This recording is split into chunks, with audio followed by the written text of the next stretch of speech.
You're awake? I thought you might be. There's something about this hour, not quite midnight anymore, not yet the time when you can look at the clock and think, well, morning's close now. Just this long stretch of dark that seems to hold perfectly still, like the night itself is waiting. I'm here too. There's a lamp on the desk in front of me, small brass thing, the kind with a green glass shade, throws a circle of warm light that doesn't quite reach the corners of the room, and outside the window the street is empty. Has been for a while now. Sometimes a car passes, headlights sweep slow across the ceiling. Then it's quiet again. I don't sleep like I used to. Maybe you know what that's like. Lying there in the dark for an hour, 2 hours, eyes open, not worried exactly, not troubled by anything you could name, just awake. So, eventually you stop trying. You get up, pour a glass of water, come sit in a room with a light on, and you think about things, old things mostly. There was a summer when I was maybe 10 or 11. We lived in a town where the streets had trees so old their roots had buckled the sidewalks. You had to watch where you stepped. Big maples, I think they were. The kind that made the whole street green and cool, even in August. My grandfather lived with us that year. He'd come to stay after my grandmother passed. And he'd sit on the front porch in the evenings after supper. Didn't say much. Just sat in the wicker chair with his hands folded, watching the street. I remember asking him once why he stayed out there so long. After everyone else had gone inside, after it had gotten full dark, he looked at me like I'd asked him why water was wet. He said he was listening. I didn't understand that then, but I do now. Sometimes I sit in the room the same way he sat on that porch, just listening.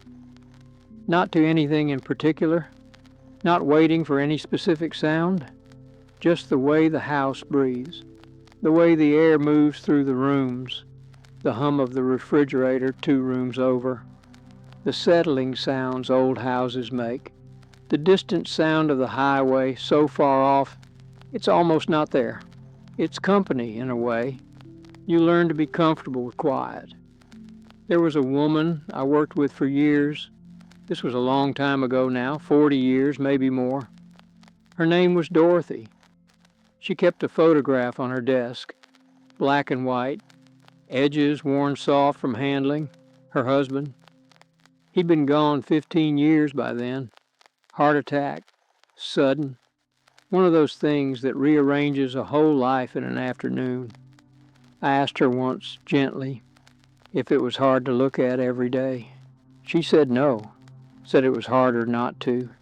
I think about that conversation sometimes, how the things we carry aren't always heavy in the way you'd expect. Sometimes they're just there, present, like the lamp on this desk, like the night outside, like memory itself, not weighing you down, just accompanying you. I had a friend who used to say that memory wasn't really about the past, said it was about companionship, that the people we'd loved, the places we'd been, they traveled with us, not haunting, not pulling us backward, just near, just present in a quiet way. He might have been right about that. There's a tree outside my window. I can see it now against the streetlight, bare branches, black against dark blue. In a few months it'll fill in green, thick with leaves. And then late summer, it'll start to turn, gold and rust, then bare again. I've been watching it do that for more years than I can count. Same tree, same window, same cycle.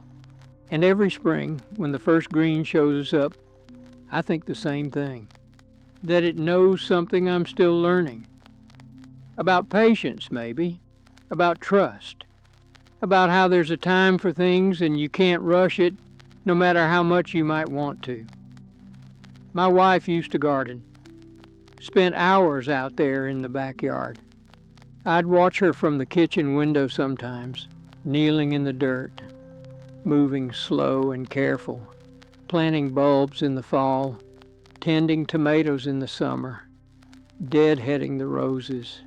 She said you couldn't rush growing things, said they had their own time, their own schedule. And if you tried to force it, tried to make them grow faster or bloom earlier, you'd only make a mess of it. She was like that about most things. Patient. She's been gone 11 years now, but I still think about her hands in the soil, the way she'd brush the dirt off her knees when she stood up, the way she'd smile like she'd just been let in on a secret, something the earth had told her that she couldn't quite put into words. Maybe she had. Maybe there are things you only learn by putting your hands in dirt, by waiting for seeds to do what seeds do, by trusting that what you plant in darkness will find light. I don't garden anymore, haven't got the knees for it, but I understand what she meant now in a way I didn't then. There's a kind of knowing that doesn't come from books, doesn't come from being told. It comes from living long enough to see the same seasons return, to watch people you love grow older, and to stand at enough windows in enough dark hours and realize that morning always comes. Not because you earned it, not because you did everything right, just because it does. I remember being younger and thinking I had to understand everything, had to make sense of why things happened the way they did, why some people got sick and others didn't, why some marriages lasted and others fell apart, why children died young and difficult men lived to be 90. I spent a lot of years turning questions over in my mind like stones, looking for answers underneath. But somewhere along the way, I stopped needing to know, not in a giving up kind of way, not in a bitter way, more like trusting that there's a light on somewhere, even if I can't see it from here, even if I never do. Faith, I suppose, though that word feels too big sometimes. Too formal, too much like something you'd say in church. It's simpler than that. It's sitting in a quiet house at an hour when most people are asleep, listening to the night, knowing that I'm not alone in it, that you're out there somewhere too, awake, listening, and that somewhere beyond both of us there's something larger, something that holds all this darkness and knows what it's for. I don't pretend to understand it, but I feel it sometimes, like a warmth you can't quite locate, like light coming from another room. The lamp flickers sometimes, just a little, barely enough to notice. Some fault in the wiring probably, been meaning to fix it for years. But it steadies, always does, and the light stays on, warm, constant, like something you can count on.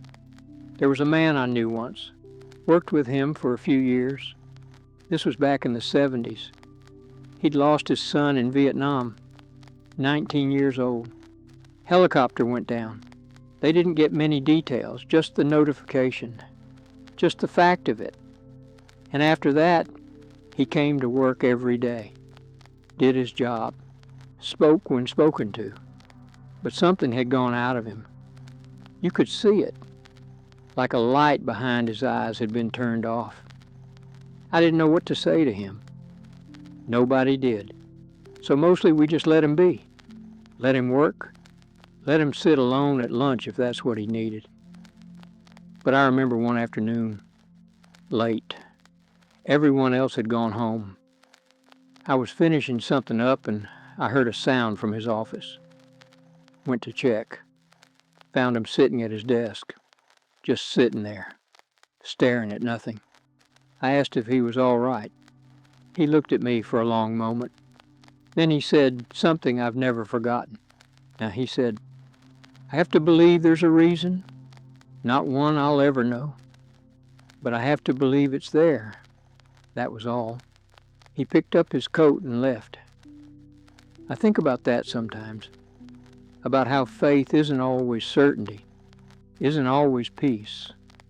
Sometimes it's just the decision to believe there's a reason, even when you can't see it, even when it doesn't make sense, even when everything in you wants to say the world is just chaos and pain, and there's no pattern to any of it.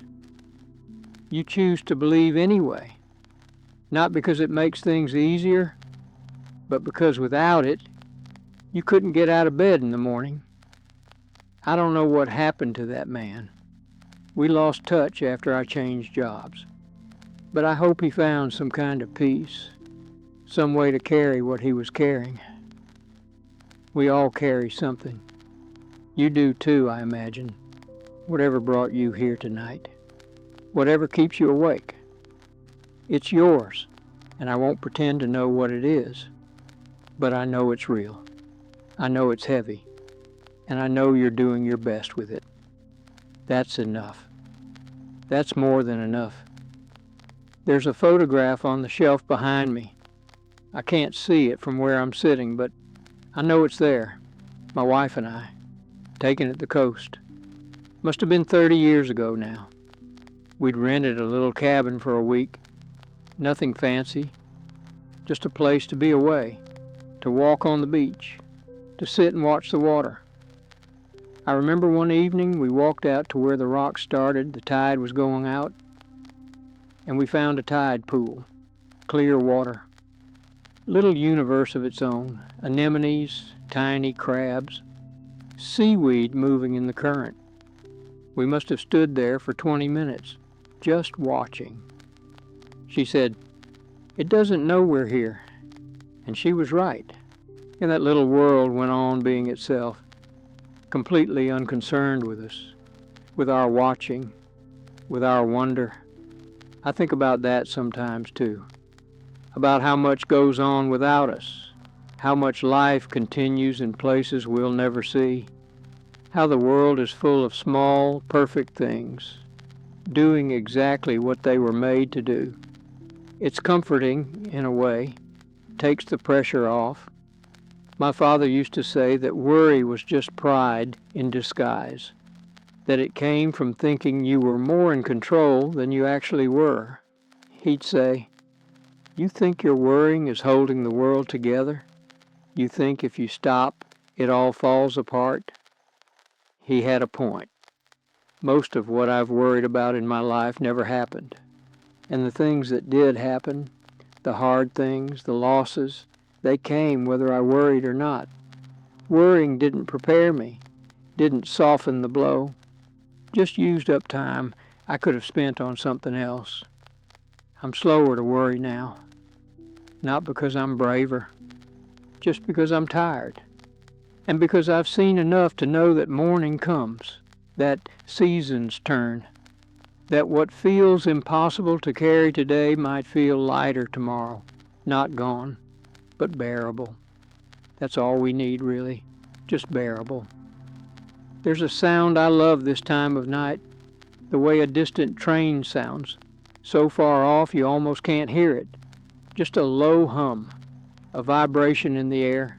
It comes and goes, been hearing it for years, never seen the train, don't even know for sure if that's what it is.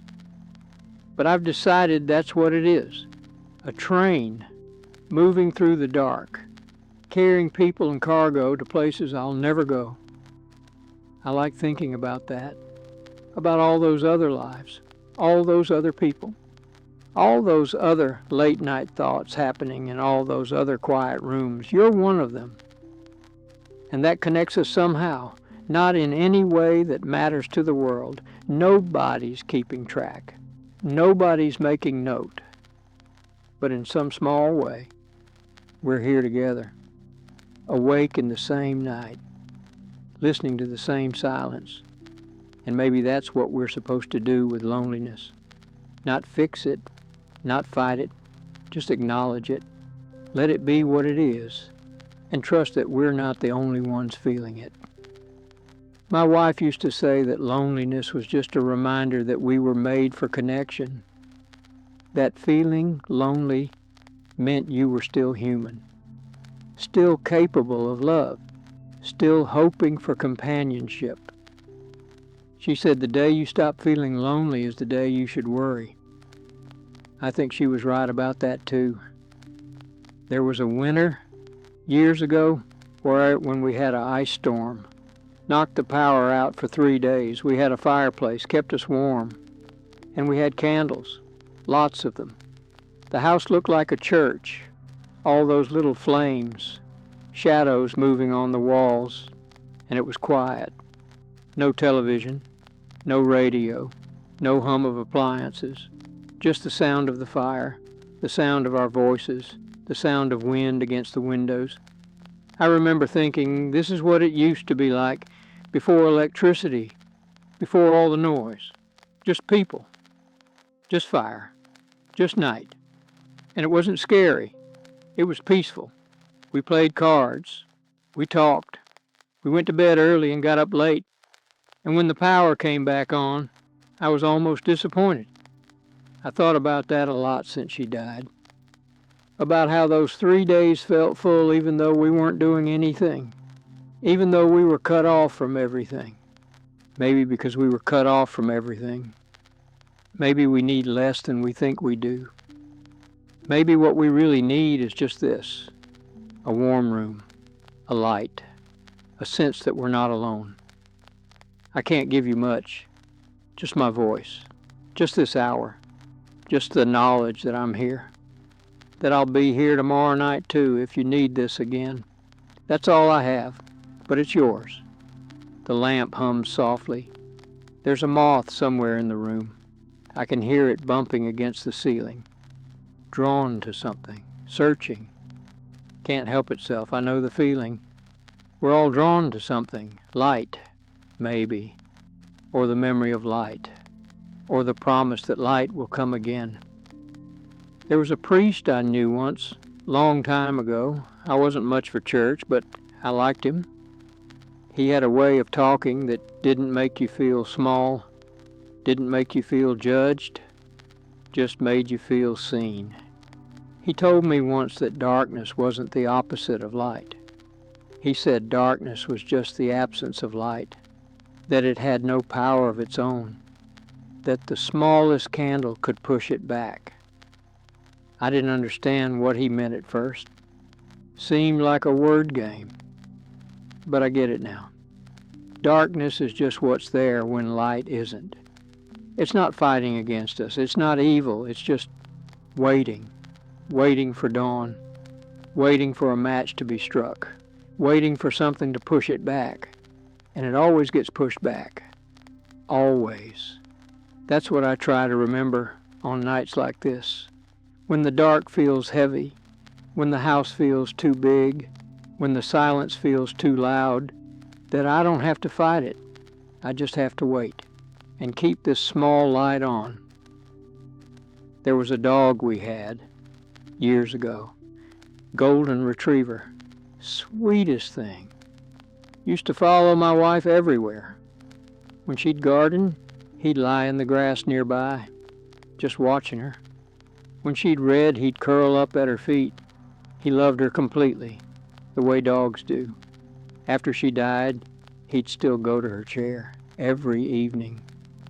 He'd sit there and wait, looking at the door, looking at the stairs, waiting for her to come back. I didn't have the heart to tell him she wouldn't, so I just sat with him. Eventually, he stopped waiting at her chair. Started sitting with me instead. Not because he forgot her, but because he understood in whatever way dogs understand that she wasn't coming back, that I was what he had now. He died 2 years after she did. Old age, peaceful. And part of me was relieved, not because I didn't love him, but because I thought now they're together again. Wherever she is, he's there too. Lying at her feet. I don't know if that's true. I don't know what happens to dogs when they die. But I choose to believe it. Same way I choose to believe she's somewhere, that some part of what made her herself continues, that love doesn't just end because a heart stops beating. I have to believe that. Otherwise, what's the point? Otherwise, we're just matter, just chemistry, just accidents walking around till we stop. And I can't accept that, not because I'm smart enough to prove it's wrong, but because something in me resists it. Something in me says, no, there's more. There has to be more. Maybe that's faith. Maybe that's just hope. Maybe they're the same thing. The night is deep now. That particular quality of dark that comes after midnight, when even the late night people have gone to bed, when the world feels reduced to just a few lights scattered across the distance.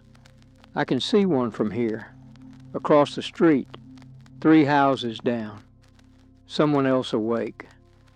I wonder what they're thinking about. I wonder what keeps them up. I wonder if they see my light too. If it's a comfort to them the way theirs is to me.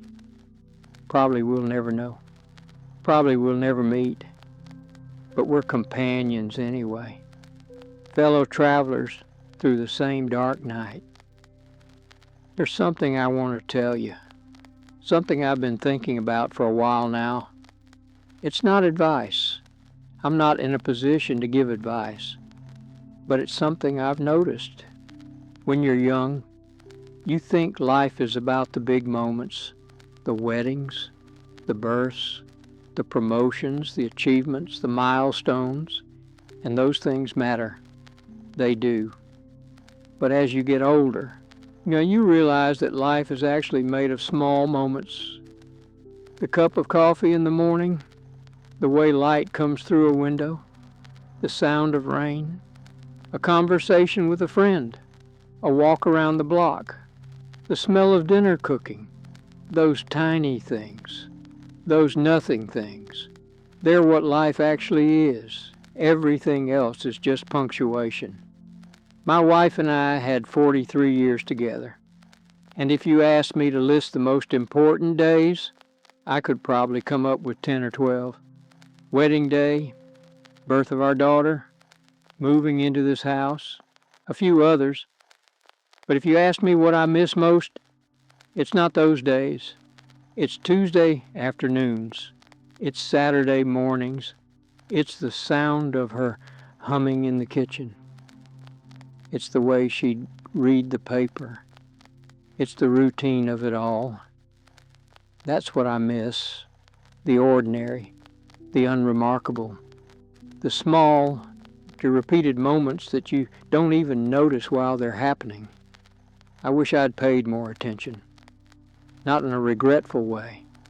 I don't torture myself with that.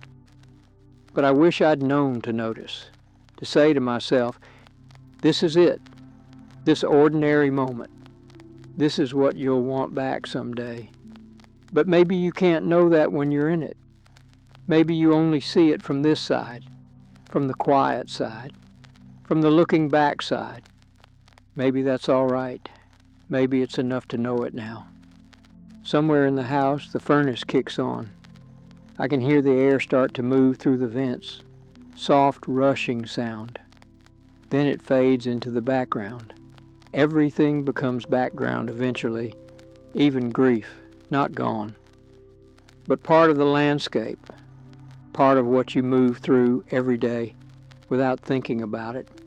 I remember the first year after she died, how every single thing reminded me of her, how I couldn't go anywhere or do anything without bumping into her absence.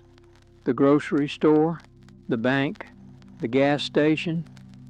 Everywhere I went, I expected to see her, expected to turn around and find her there, and she never was. That first year was like learning to walk again, like learning to breathe in a different way. But gradually, it got easier. Not better. Easier. I learned to carry her absence the way you carry anything heavy. You adjust. You find a balance. You keep moving. And now, 11 years later, she's still with me, but differently. Not as pain, as presence, as memory, as the voice in my head that says things she would have said, as the standard I measure things against. She's in the way I make coffee, the way I fold laundry, the way I think about kindness. She's woven in. And that's a kind of continuation, I think, not the one I would have chosen, but the one I have. And it's enough. It has to be enough. There's a story my grandfather told me once. I don't know if it's true. Probably doesn't matter. But he said when he was a young man, he worked on a ship, merchant marine. And one night they were crossing the Atlantic. Middle of winter. Storm came up. Bad one. The kind where you think maybe you won't make it. He said he was on deck trying to secure something and a wave knocked him down. He slid. Thought he was going over the side. But someone grabbed him, pulled him back. He never saw who it was. Too dark. Too much rain and spray. Just a hand. Just someone pulling him back from the edge. When the storm passed and everyone was accounted for, he tried to find out who it was. Asked around. Described where he'd been. What had happened. Nobody knew what he was talking about. Nobody remembered pulling him back. He told me this when I was maybe 15. And he said, I don't know if it was a man or an angel, but I know I should have died that night. And I didn't. He died when I was 17. Heart attack, quick. And I remember thinking, he got 35 more years because someone pulled him back, or something pulled him back. 35 years. How many small moments in 35 years? How many cups of coffee? How many sunsets? How many conversations? All because of one moment, one hand in the dark. I think about that sometimes, about how we don't know what moments matter. We don't know what small action might save someone, what word might keep them going, what gesture might pull them back from the edge. So maybe we should just be kind all the time, just in case. The night is long, but it's not endless. I need you to know that. Whatever you're carrying, whatever brought you here tonight, it's not endless. It feels endless. I know it does. But it's not. Morning will come. Not because you deserve it. Not because you've earned it. But because that's what morning does. It comes.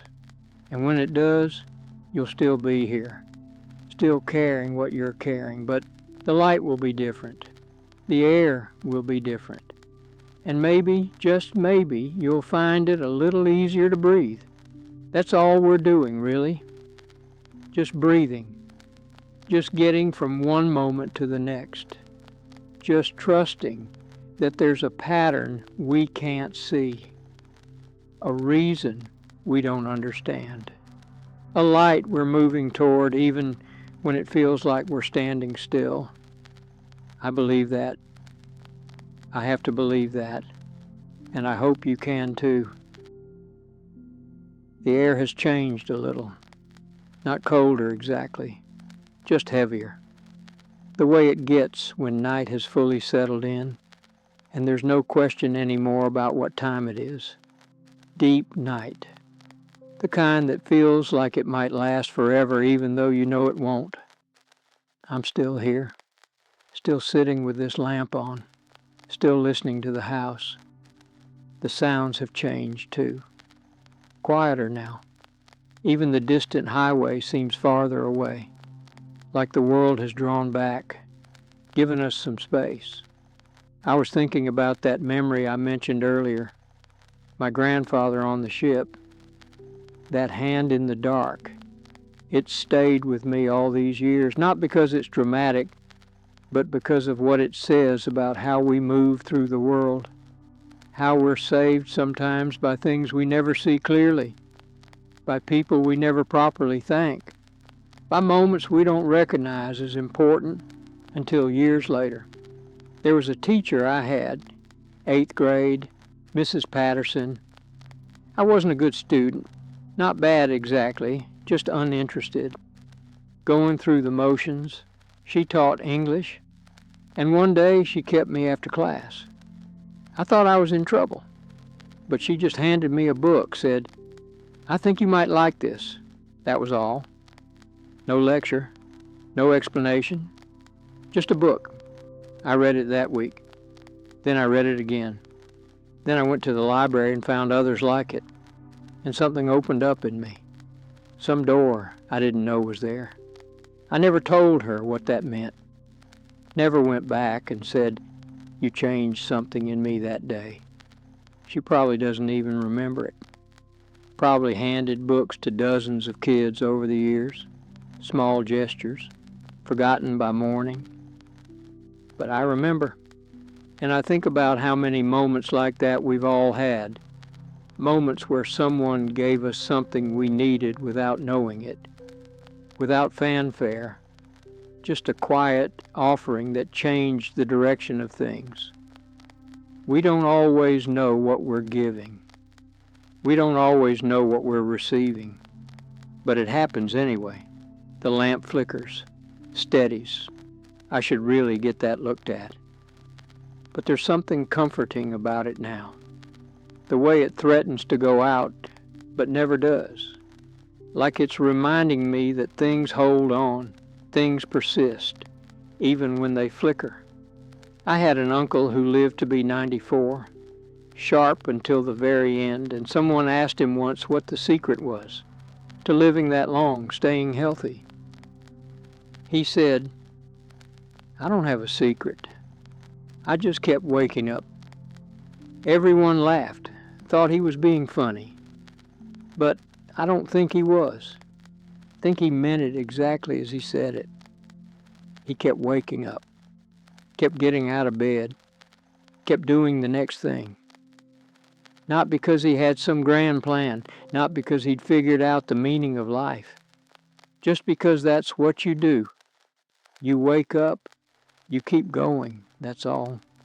There's no secret to it, no trick, no special knowledge that makes it easier. You just do it. One day and then the next and then the next. And eventually you look back and realize you've lived a whole life, made up of unremarkable days, made up of small decisions, made up of just showing up. That's what nobody tells you when you're young. They make it sound like life is about finding yourself, about achieving your potential, about leaving a mark. And maybe for some people it is, but for most of us, it's quieter than that. It's just being here, being present, being kind when we can, being patient when we can't. My daughter lives 3 states away. We talk on the phone every Sunday, have for years, same time. 10 in the morning, her time, noon, my time. Sometimes we don't have much to say. Sometimes it's just, "How was your week? How's the weather there? Did you see that thing on the news?" Surface things, but we call anyway. Because it's not really about the content. It's about the consistency. It's about knowing that Sunday at 10, her phone will ring. And she'll answer, and I'll be there. That's what love looks like after a certain age. Not grand gestures, not big declarations, just showing up, just being the constant thing. The lamp, the phone call, the light that stays on. There was a man who lived next door to us for 15 years, Edgar. Quiet man. Kept to himself mostly. But every time it snowed, he'd clear our driveway. Never asked for anything, never even mentioned it, just did it. My wife would wave to him from the window, he'd wave back. That was the whole transaction. He moved away 7 or 8 years ago, closer to his daughter, I think. And that first winter, after he left, after the first snow, I looked out and saw our driveway buried, and I realized how much I'd taken that for granted, how much I'd come to expect it. I cleared it myself that year, and every year since. And every time I do, I think of Edgar. I think about how he gave us something we never asked for, never earned. He just gave it, year after year, quietly, without recognition. That's grace, I think. That's what grace looks like in the world. Someone clearing your driveway, someone handing you a book, someone pulling you back from the edge in a storm, not because you deserve it, just because. I've been thinking lately about time, how strange it is, how it moves differently depending on where you're standing. When you're young, a year feels like forever. Summer vacation is an eternity. Waiting for Christmas is torture. You think you'll be young forever. That time is this vast ocean you're floating in with no shore in sight. Then you blink, and you're 76, and a year feels like nothing, like it just slipped away while you were looking elsewhere. People say time speeds up as you age, and I suppose that's true. But I think it's more that you become aware of it. When you're young, you're not counting. You're not measuring. You're just living. But when you get to be my age, you can't help but count. Can't help but measure. You think, how many more winters will I see? How many more springs? Not in a morbid way, just in a realistic way. You start to notice things you didn't notice before. The way light changes through the seasons, the exact moment when evening becomes night, the first robin, the last leaf. You pay attention differently, not because you're wiser, but because you know you have less time to pay attention. My wife used to say she was grateful for aging. People thought she was crazy. They'd complain about gray hair, about sore joints, about not being able to do what they used to do. And she'd say, but we get to age. Some people don't. She was thinking of her brother. He died at 32. Car accident, sudden, senseless. He never got gray hair, never got sore joints, never got to slow down and notice light through windows. So she decided aging was a gift. Every wrinkle, every ache, every forgotten word, all of it was evidence that she'd been allowed to stay. I try to remember that. When my back hurts, when I can't remember someone's name, when I move slower than I used to, I try to think, this is the gift. This is what your body does when it's been used for 3/4 of a century. It wears down, it slows down, but it's still here, still working, still carrying you through these dark hours, still breathing without you having to think about it. That's something. That's more than nothing. There was a night, must be 20 years ago now, when I couldn't sleep. Something was bothering me. Work trouble, probably. Some problem that felt enormous at the time, and that I can't even remember now. I got up, came and sat in this same chair, this same room, a different lamp but same purpose. And my wife came in, didn't say anything, just sat in the other chair, brought a book, read while I sat there worrying. After an hour or so, she closed the book, looked at me, said, "Are you ready to come back to bed?" I said I was. We went back to bed. She fell asleep. I lay there a while longer, but eventually I slept too. And in the morning the problem was still there, but it felt smaller, manageable. Not because anything had changed, but because I hadn't faced it alone, even in silence, even without words. She'd been there. That's what we do for each other, I think. We sit in rooms together. We keep each other company through the dark parts. We don't always fix things. Can't always fix things. But we can be present. We can be the other light on in the house. I miss that. I miss having someone to sit with in the middle of the night. Someone who doesn't need me to explain, doesn't need me to make sense, just sits there, just exists alongside me. That's the hardest part of losing someone, not the big occasions, not the holidays, not the anniversaries. It's the random Tuesday at 2 in the morning when you can't sleep, when you're sitting alone, when the house is too quiet and the night is too long. That's when you feel it most, the absence. But I've learned something about absence. It's not nothing. It's a different kind of presence. It's the shape of what was, the outline, the shadow cast by light that's gone. And you can live with shadows. You can learn to find them comforting. She's still here in some way. Not in any way I can explain. Not in any way that would make sense if I tried to say it out loud. But she's here, in the way I think, in the way I move through the house, in the way I make decisions. She's in the pause before I speak, the breath before I act, the consideration of what she would say. That's haunting in the best sense, not frightening, not painful, just accompanied. I was thinking earlier about that priest I mentioned, the one who said darkness was just the absence of light. I've been carrying that idea around for years, turning it over, seeing how it fits different situations, and I think he was right. But I think there's more to it too. I think sometimes we need the darkness, need the absence, because that's what makes light mean something. If everything was always bright, always clear, always easy to see, we wouldn't notice light, wouldn't appreciate it, wouldn't understand its value. It's the contrast that teaches us, the dark and the light, the presence and the absence, the sound and the silence. You need both. There was a year when I was maybe 40, midlife, I suppose, though I didn't think of it that way at the time.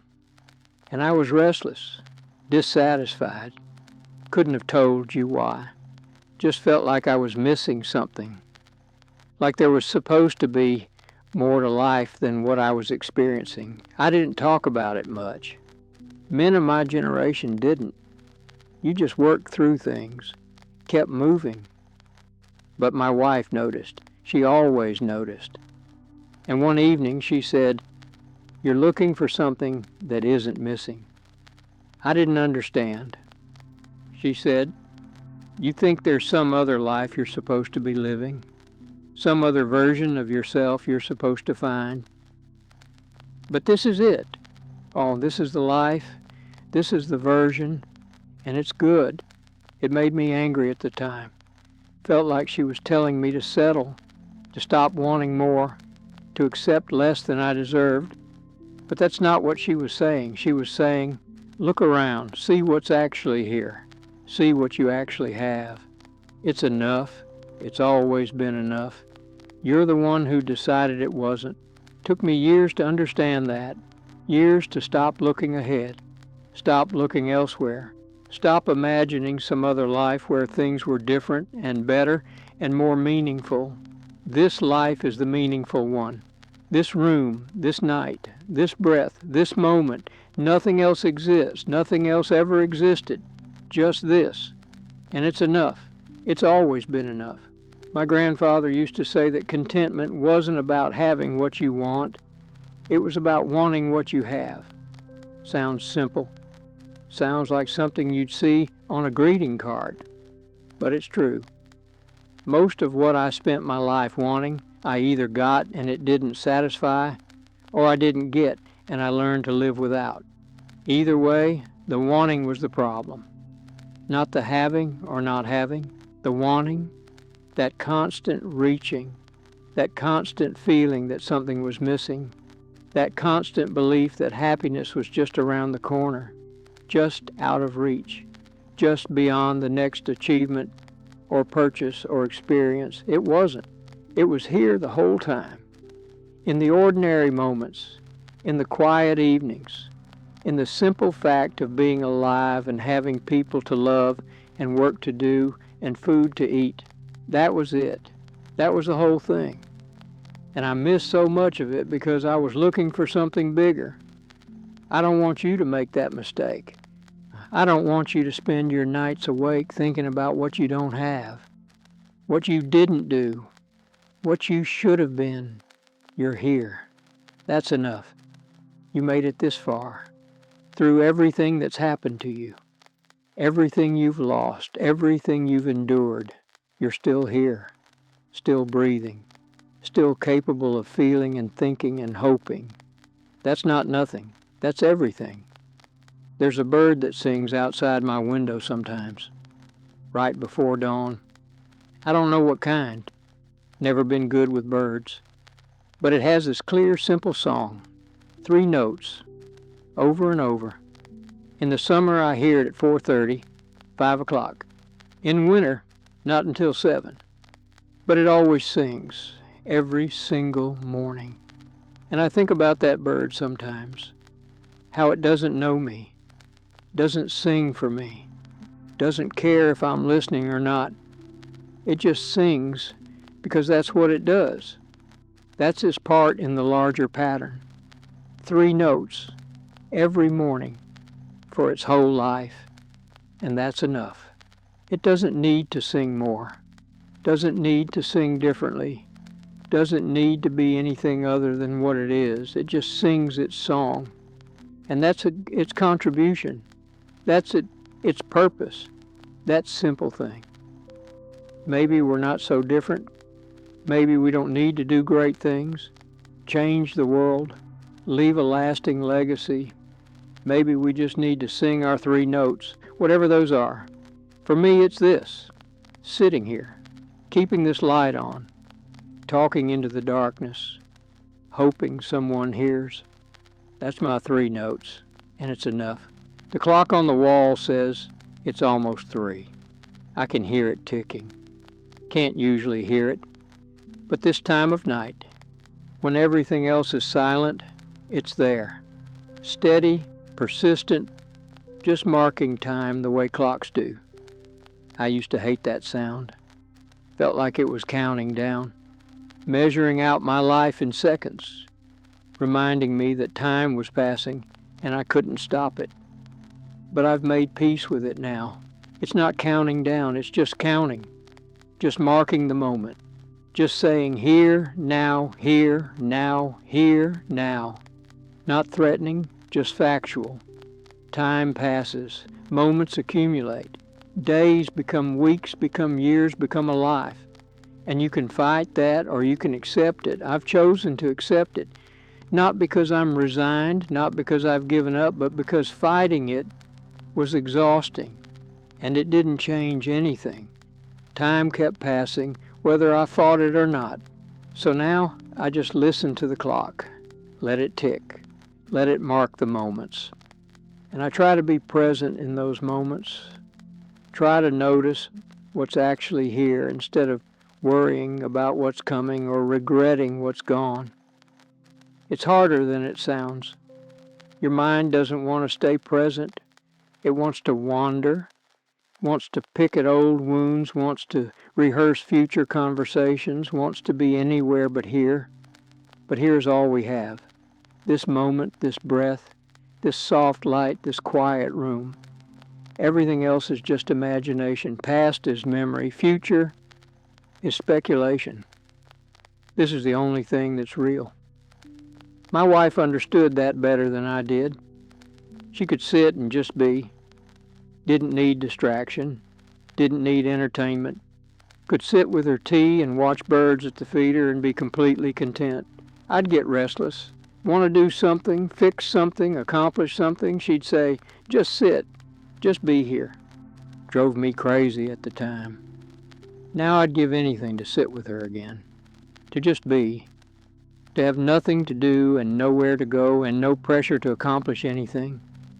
Just 2 people, 2 chairs, 2 cups of tea, 2 lives intersecting in a quiet afternoon. That was heaven. I just didn't know it. There's something I've been wanting to tell you, something I've learned. It's not wisdom exactly, more like an observation. When you lose someone you love, People say things. They mean well. They're trying to help. But most of what they say doesn't help. They say, time heals all wounds, or they're in a better place, or everything happens for a reason. And you nod. You thank them. You let them think they've helped. But inside you're thinking, no, time doesn't heal. It just makes things familiar. And I don't care if she's in a better place, I want her here. And if everything happens for a reason, I don't want to know the reason. It won't bring her back. What actually helps is simpler.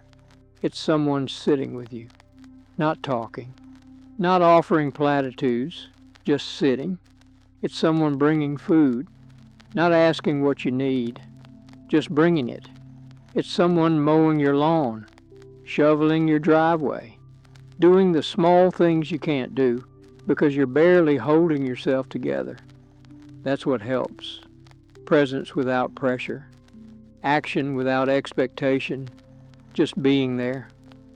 I try to remember that now. When I hear someone has lost someone, I don't call, don't offer condolences, don't say anything about time or healing or better places. I just show up, bring food, do what needs doing, sit if they want company, leave if they don't. That's all. That's the most any of us can do. Be present, be useful, be quiet. Let the grieving person grieve. Don't try to fix it. Don't try to make it better. Don't try to rush them through it. Just be there, like a lamp, like a light someone left on, like proof that they're not alone even when they feel alone. The night is deep now, deeper than when we started. We're in that stretch where time feels strange, where an hour could pass or 10 minutes and you wouldn't know the difference, where the darkness is complete and the silence is total and the world feels reduced to just this room, just this light, just this voice. I'm glad you're here. I don't know what brought you to this moment. Don't know what you're carrying or what you're running from or what you're hoping for. But I'm glad you're here. And I hope in some small way this helps. Not fixes, not solves, not heals. Just helps. Just makes the night a little less lonely. The darkness a little less heavy. The silence a little less frightening. That's all I can offer. But it's yours. All of it. For as long as you need it. There's a particular quality to the air now. 3-something in the morning. Maybe 4. Hard to tell without looking at the clock. And I don't want to look. Don't want to measure it. Just want to let it be what it is. The darkest part. The part where night stops feeling like it's moving toward morning and starts feeling like its own place, its own country, where different rules apply and time doesn't work the same way. I know this hour well. Known it for years now, long before my wife died, actually. I've always been someone who wakes, who finds himself awake when he shouldn't be, when there's no good reason for it. She used to wake and find me gone from bed. She'd get up, come find me. Sometimes she'd sit with me like I mentioned before. Sometimes she'd just stand in the doorway for a moment, make sure I was all right, and then go back to bed. Never made me feel bad about it, never made it seem like a problem that needed solving. Just accepted it as part of who I was, part of the pattern of our life together. I wonder sometimes what she thought about in those moments, standing in the doorway, seeing me sitting here in the lamplight. Did she worry? Did she understand? Did she know something I didn't know? Probably all of those things. Probably none of them. Marriage is strange that way. You live with someone for 43 years and you know them better than anyone. Know their habits, their preferences, their fears, their dreams. but you don't know their thoughts. Not really. You can guess. You can interpret. You can read signs and signals, but you can't actually know what goes on inside another person's mind. And maybe that's good. Maybe we need that privacy, that inner room that belongs only to us. My father died when I was 52. He was 81. Long life. Good life, mostly. He worked hard, raised 4 children, stayed married to my mother for 56 years. And after the funeral, after everyone had left, I found a notebook in his desk. Old composition book, the kind school kids use. It was full of poems. My father, writing poems. I never knew. In 52 years, I never knew he wrote poems. He never mentioned it, never showed anyone. Just kept this notebook in his desk and wrote in it. For how long? Years? Decades? I'll never know.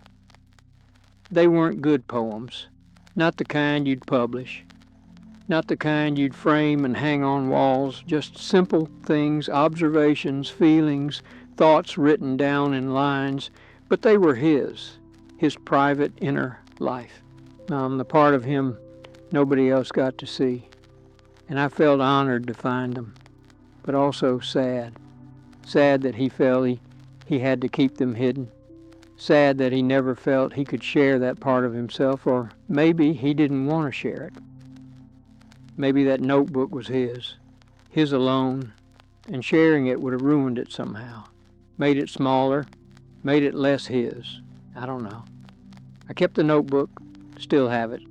Don't read it often, but I know it's there, on the shelf, behind some other books. His secret self, preserved. We all have secret selves, I think. Parts of us we don't show, can't show, won't show. Not because we're ashamed, but because some things are just ours, just for us.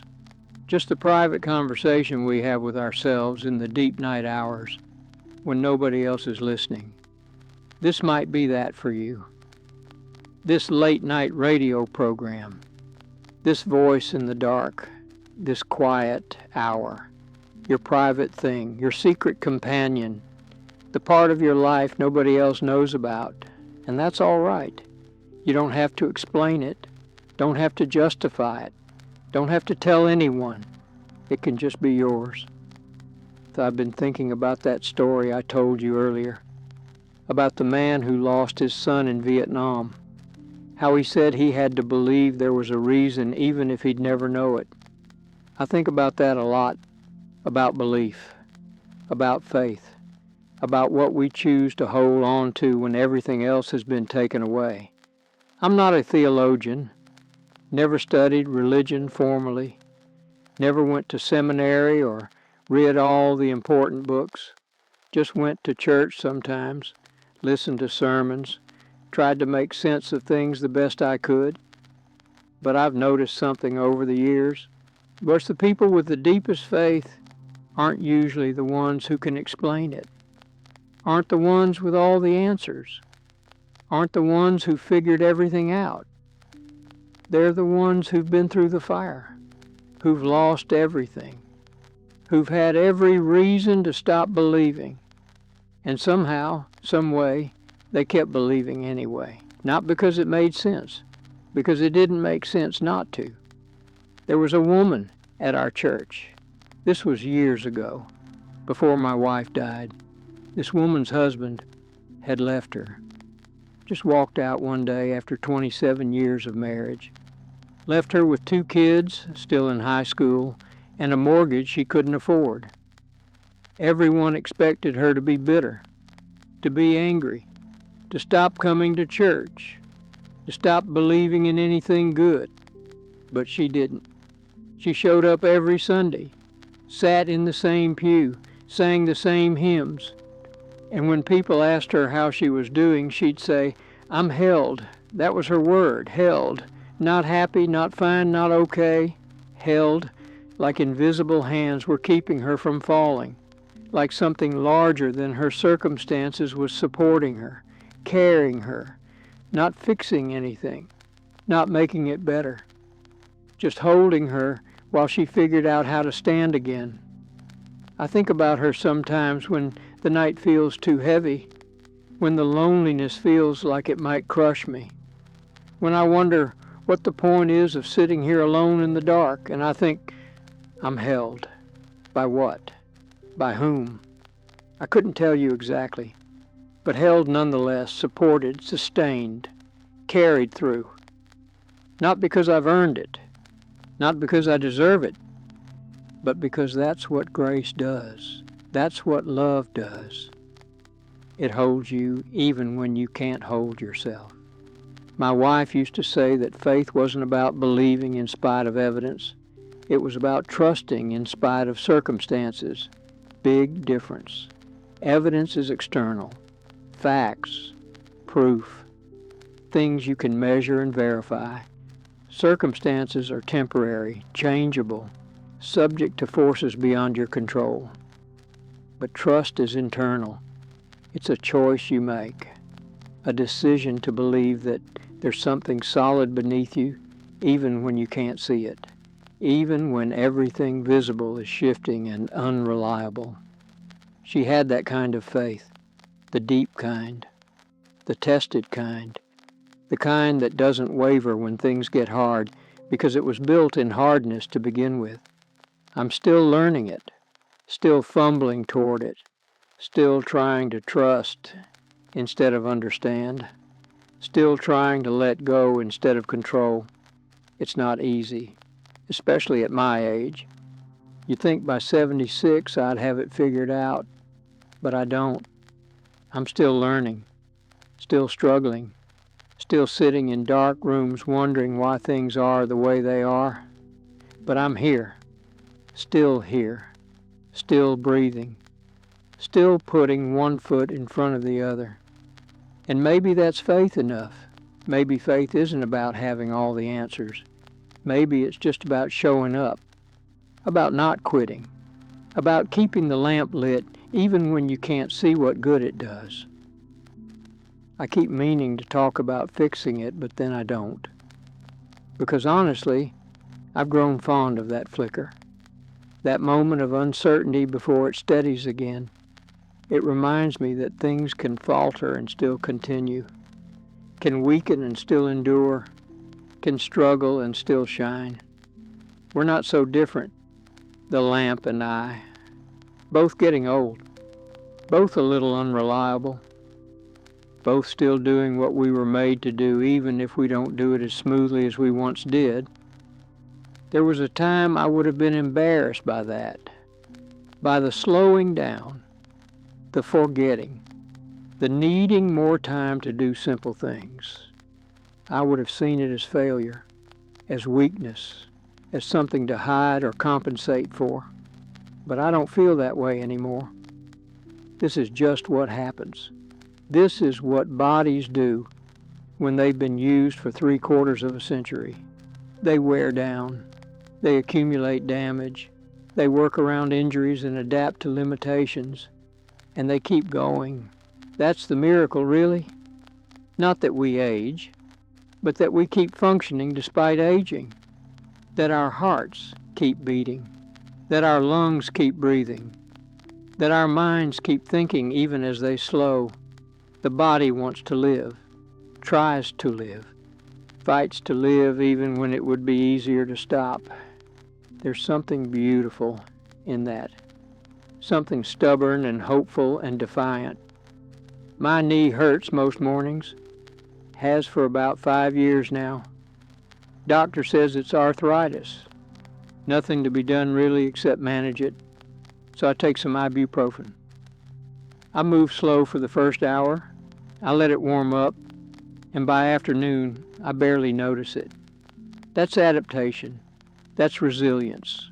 That's the body saying, all right, we'll work with this. We'll find a way.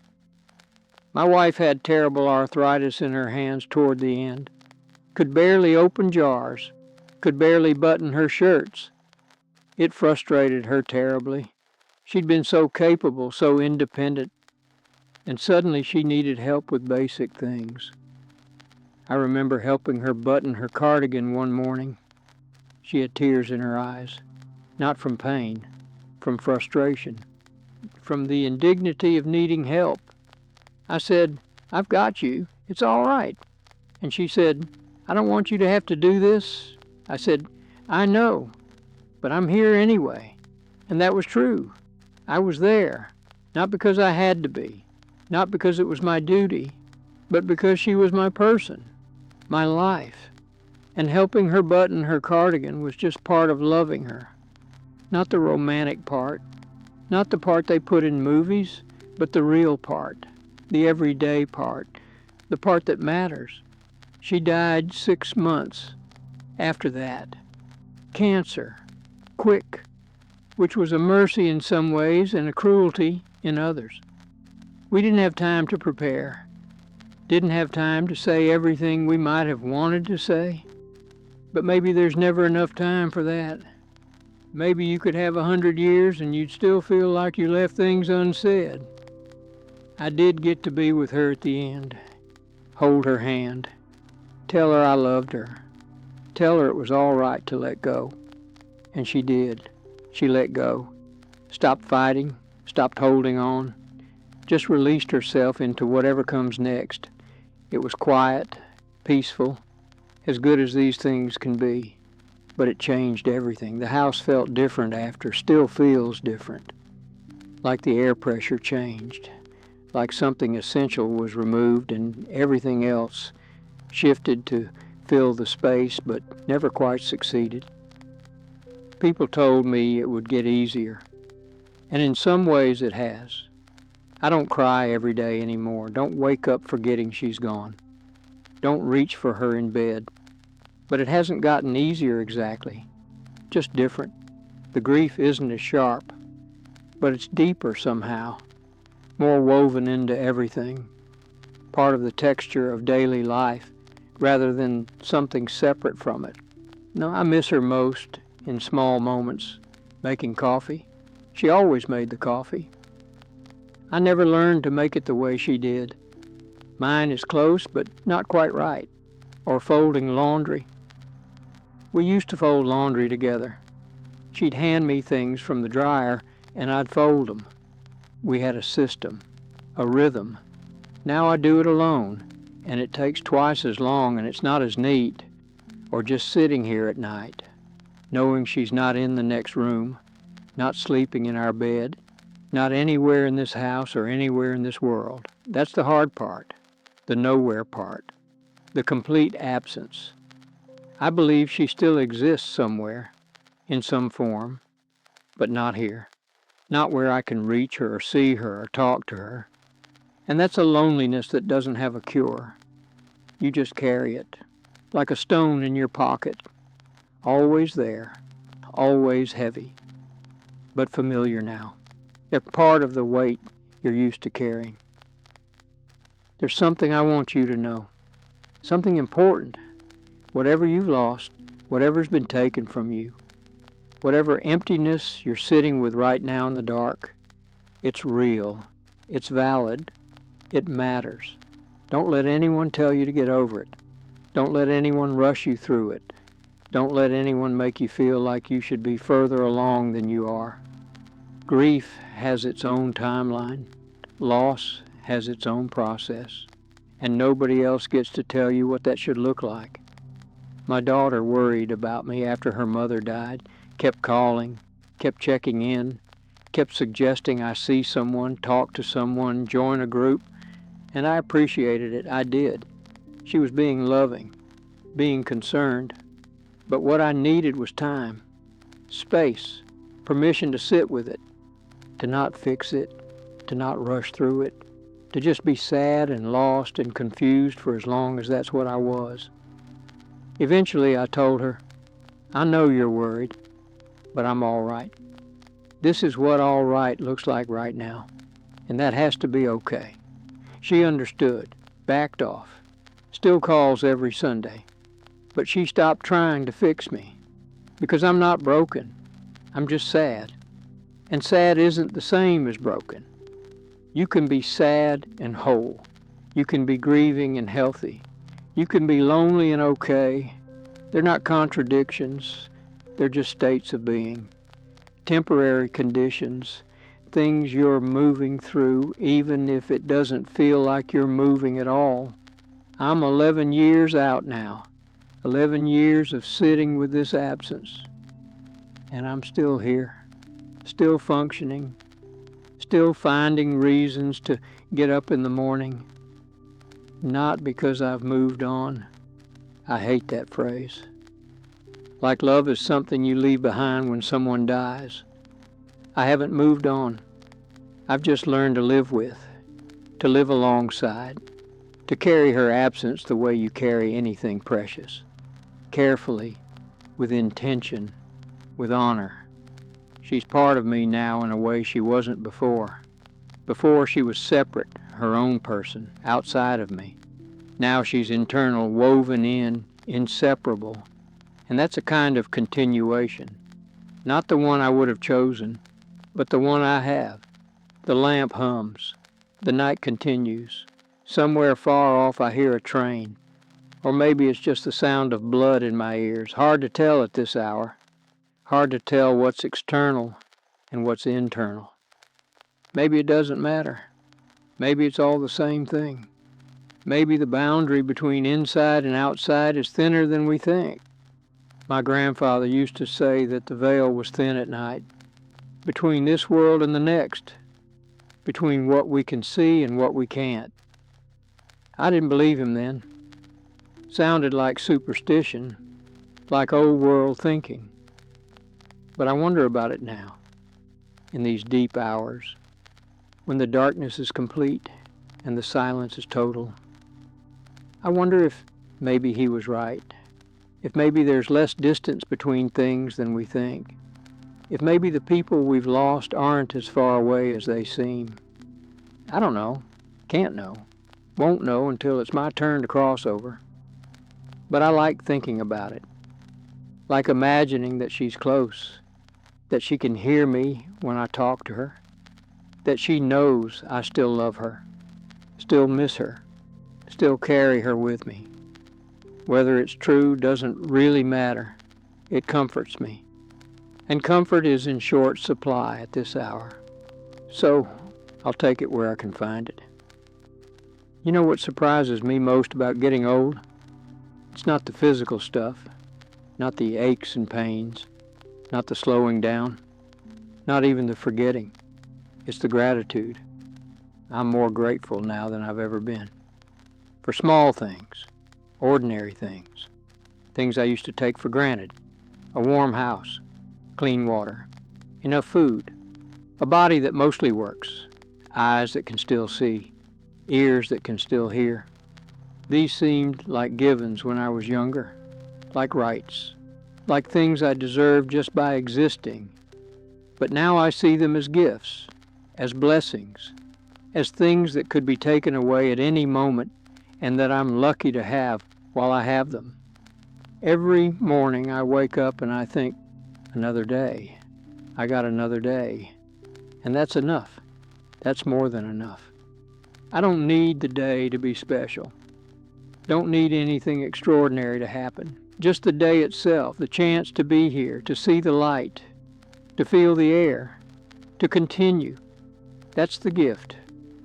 My wife understood that earlier than I did. She'd stand at the kitchen window in the morning with her coffee, just stand there, looking out. And I'd ask her what she was doing. She'd say, just looking, just looking. Like that was enough. Like the sight of morning light on grass was entertainment enough, joy enough, meaning enough. I get it now. I stand at that same window sometimes, with my coffee, just looking, and I understand what she was seeing, the miracle of another morning, the gift of being here to see it, the simple fact of existence continuing despite everything that tries to stop it. We get so caught up in meaning, in purpose, in making something of ourselves, in leaving a legacy, in mattering. But maybe we matter just by being here, just by witnessing, just by standing at windows and looking out at ordinary mornings and feeling grateful. Maybe that's enough. Maybe it's always been enough. The night is starting to change. Can you feel it? Not lighter yet. Not even close. But something's different. Some subtle shift in the quality of darkness, like it knows morning is coming even if we don't. Maybe that's what hope is, that subtle shift, that sense that things won't stay this way forever. That change is coming even if you can't see it yet.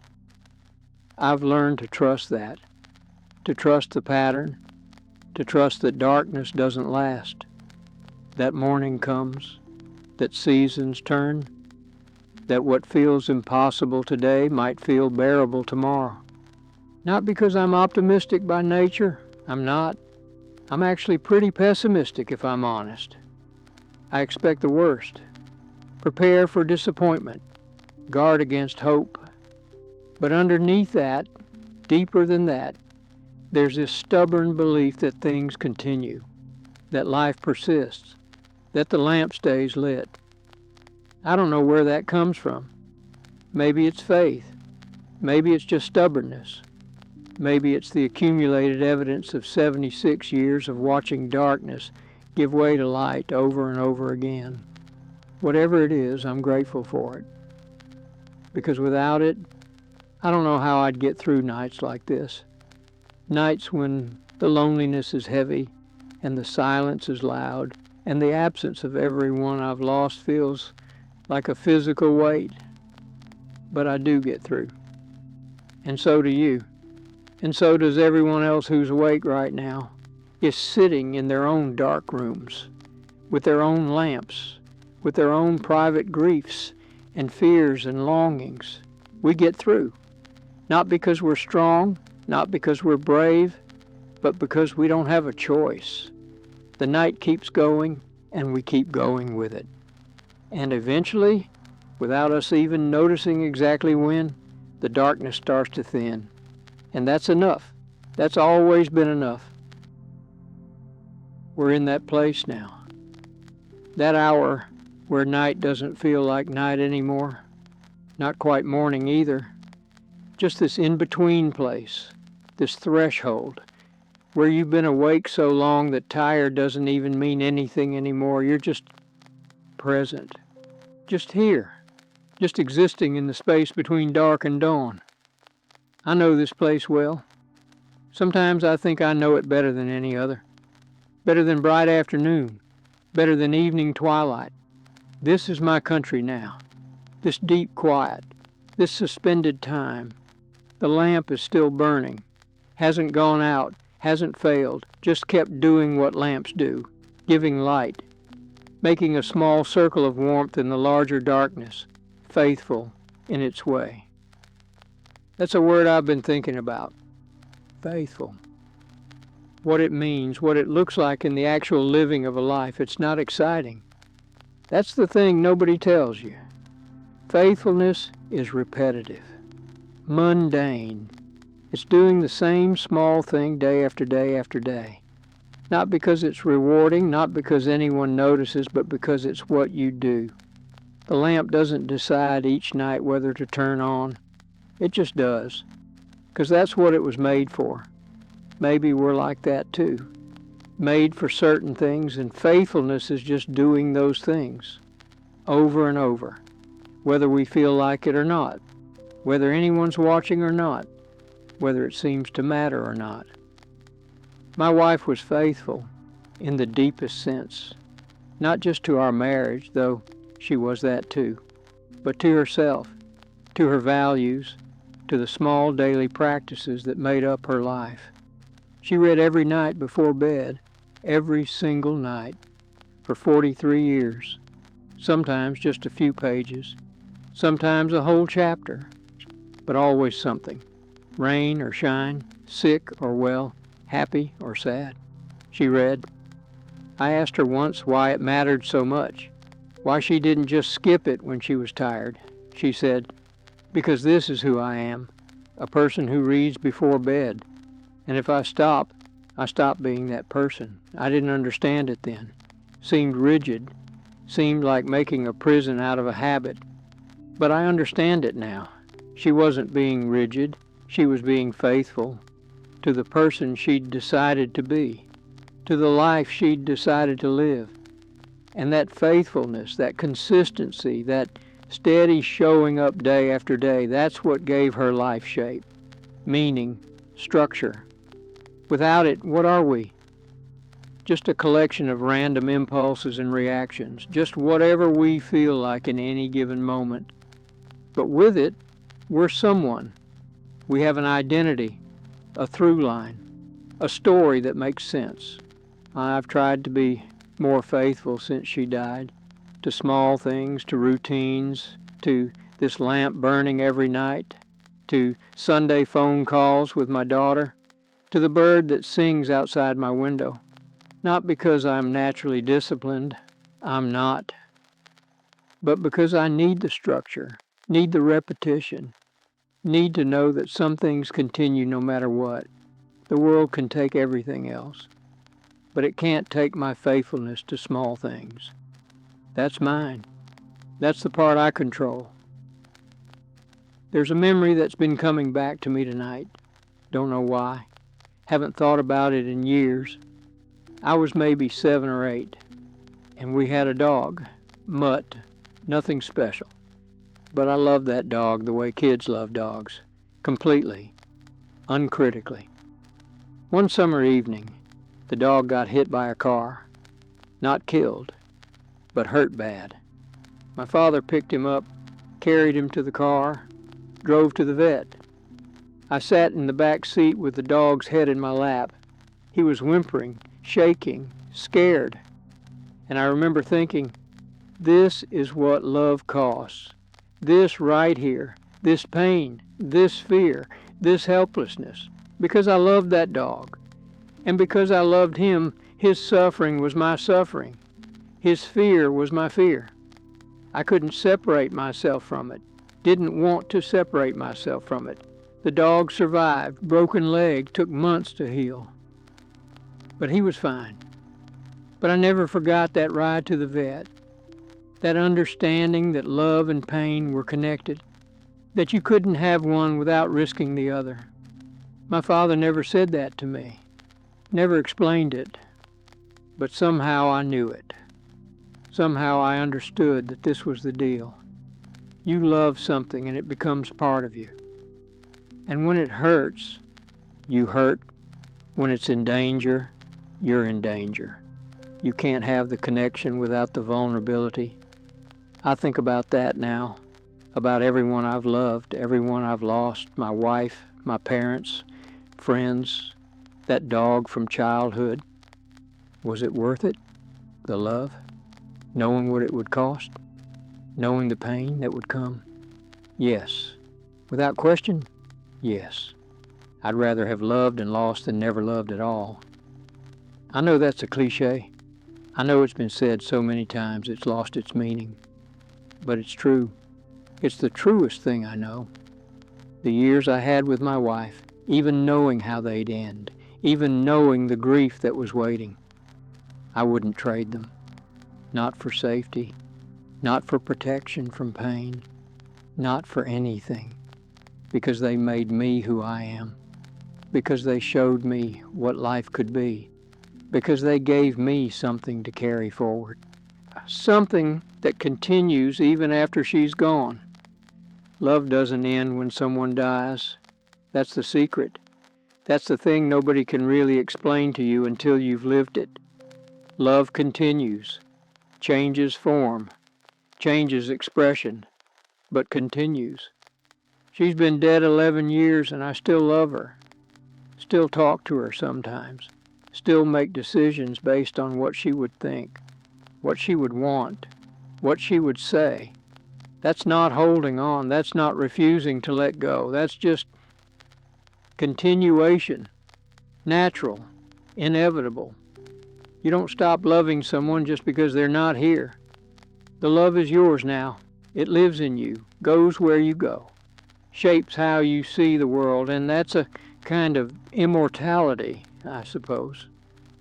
Not the kind where you live forever, but the kind where you continue in the people who loved you, in the way they think, the way they act, the way they move through the world.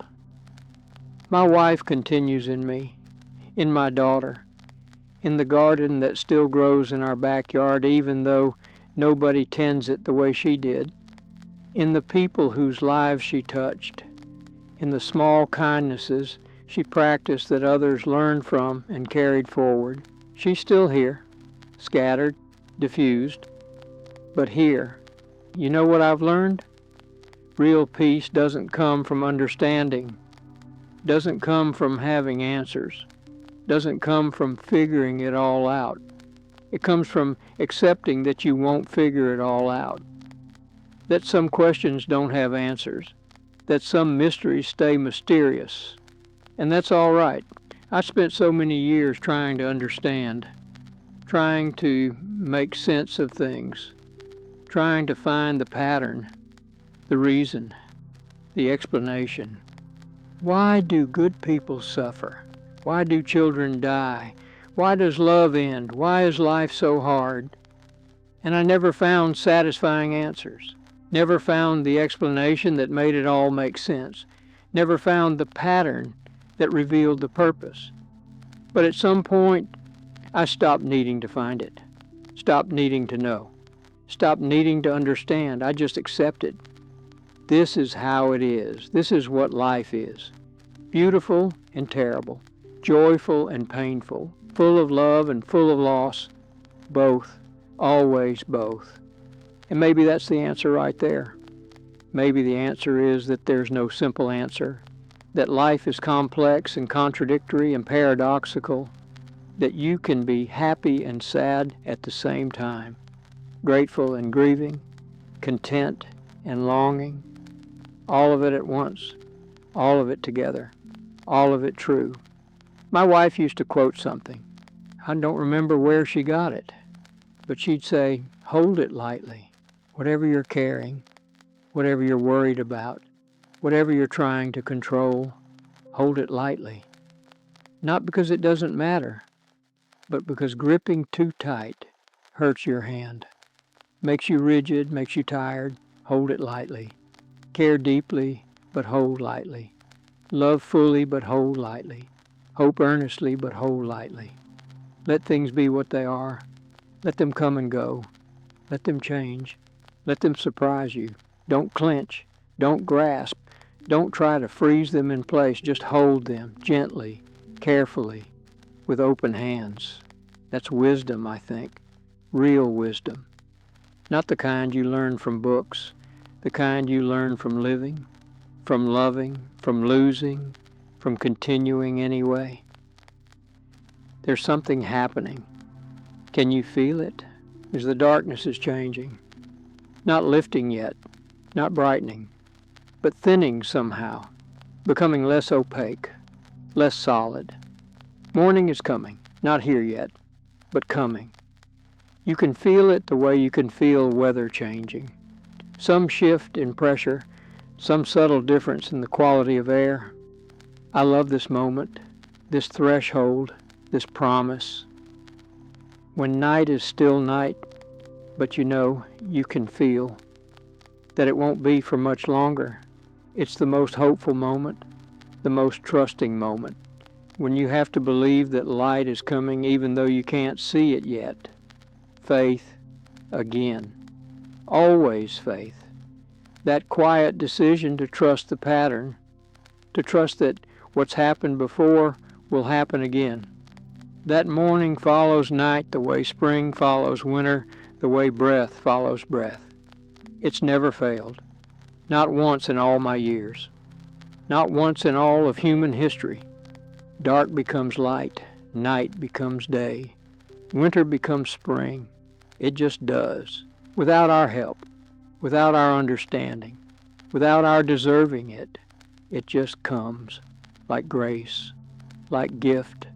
Like the lamp that's been burning all night without asking anything in return. I think that's what we're supposed to learn. That the most important things aren't earned, aren't achieved, aren't accomplished. They're given, they're received, they're accepted. Morning comes whether you spent the night productively or just sat in the dark, whether you figured anything out or just waited, whether you feel ready or not. It comes for you, for me, for everyone who's made it through the night. And that's the grace of it. That's the love at the heart of it. Make that morning doesn't require anything from us except that we're still here to see it. My daughter asked me once if I was afraid of dying. This was a few years ago. We were talking on the phone, Sunday morning call, and she just asked, out of nowhere. I thought about it, really thought about it, and I said no. I'm not afraid of dying. I'm afraid of dying alone, afraid of dying in pain, afraid of losing my mind before I lose my body.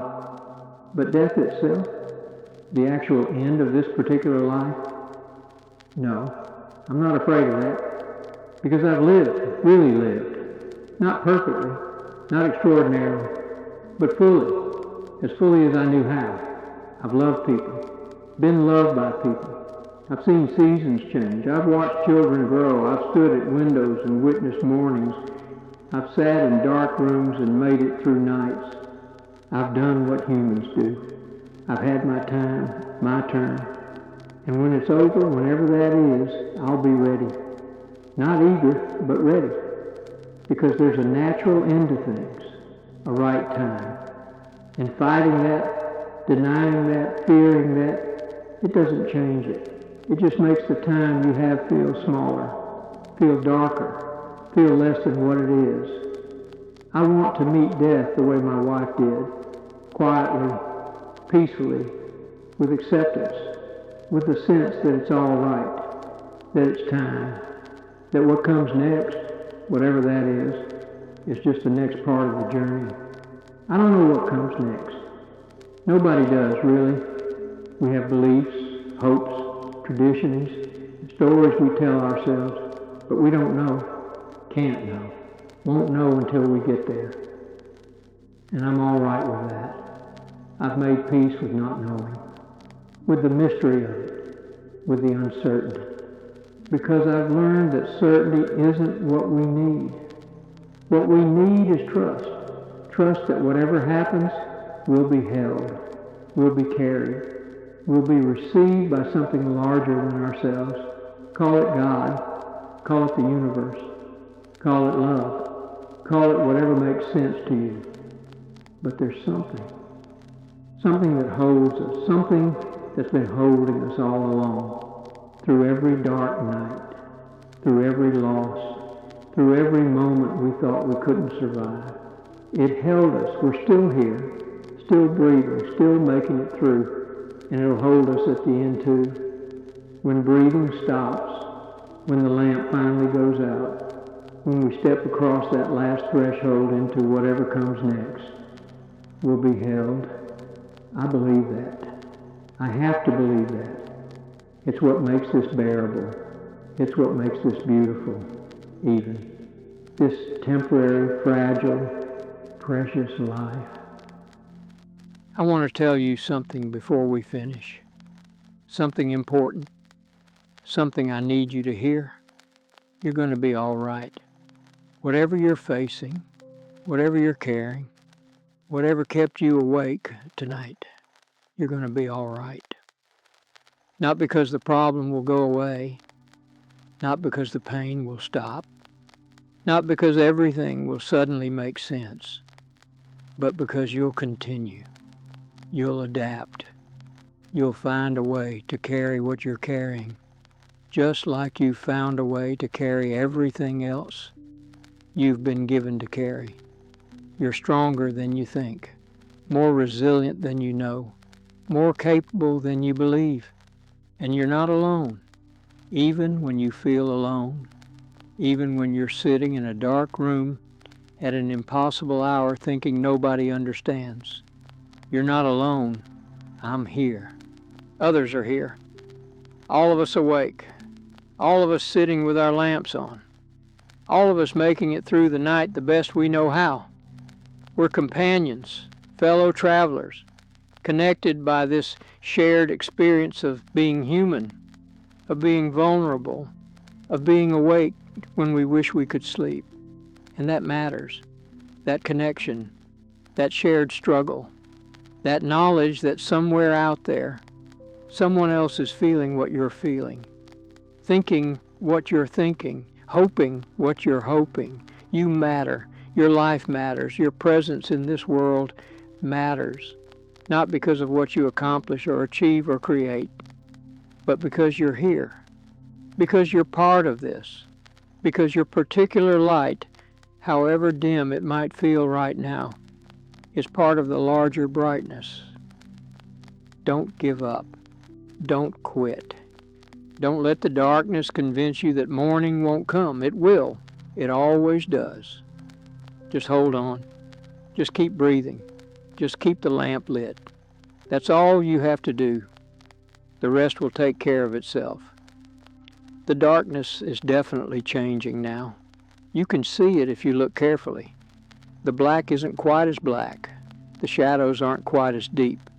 There's a quality to the air, a lightness, a promise. Morning is close. Not here yet, but close. And that's enough, knowing it's coming. Feeling it approach, trusting that the night is ending even though you can't see the sun yet. That's faith. Real faith. The kind that matters. Not the loud kind, not the certain kind, but the quiet kind, the trusting kind. The kind that says, I can't see it yet, but I believe it's there. Or the lamp has been burning all night, hasn't failed, hasn't flickered out, just kept doing what it does, giving light, making warmth, being present. And maybe that's all any of us can do. Just be present. Just show up. Just keep our small light burning for as long as we're here. For ourselves, for each other, for whatever needs light in the darkness. It's enough. It's always been enough. This small, faithful light, this quiet presence, this stubborn continuation. My wife would be proud of me, I think, for sitting here, for talking to you, for keeping this lamp on, for making it through another night. She always believed in the small, faithful things, the daily practices, the quiet consistencies. She'd say, this is good, this is right, this is what we're supposed to do. Be here for each other. Share the darkness, share the waiting, share the hope that morning brings. And she'd be right. She was usually right. I miss that about her, among other things. Miss her wisdom, her gentleness, her way of seeing what mattered and what didn't.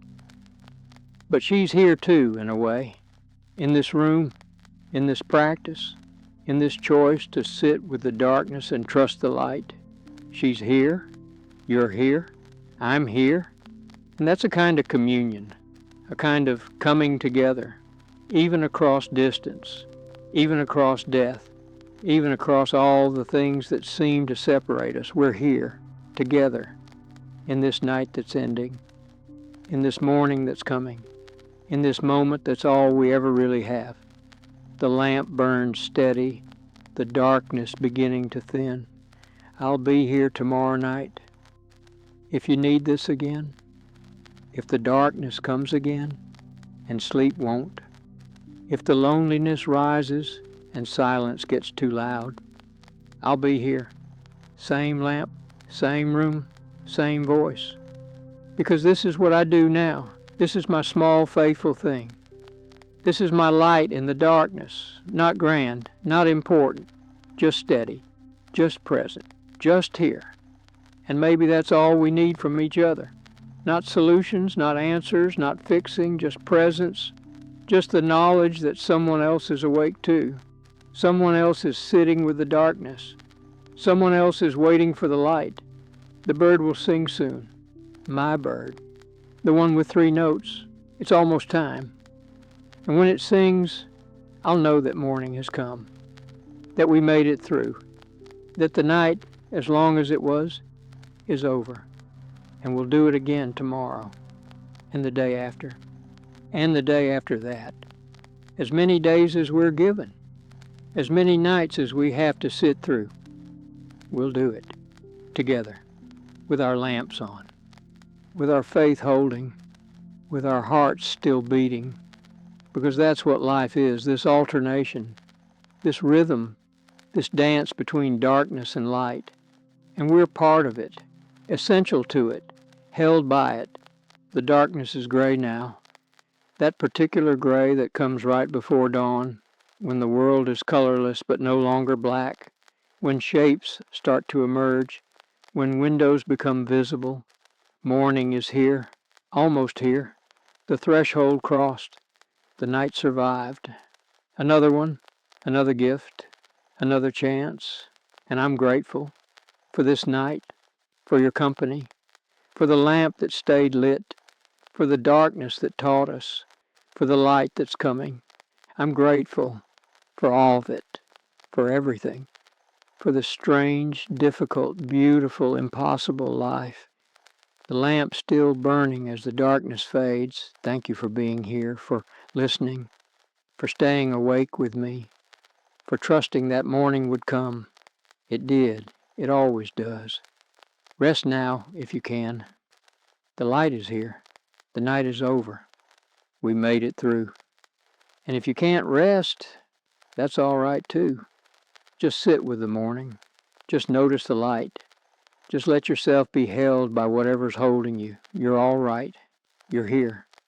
That's enough. That's always been enough.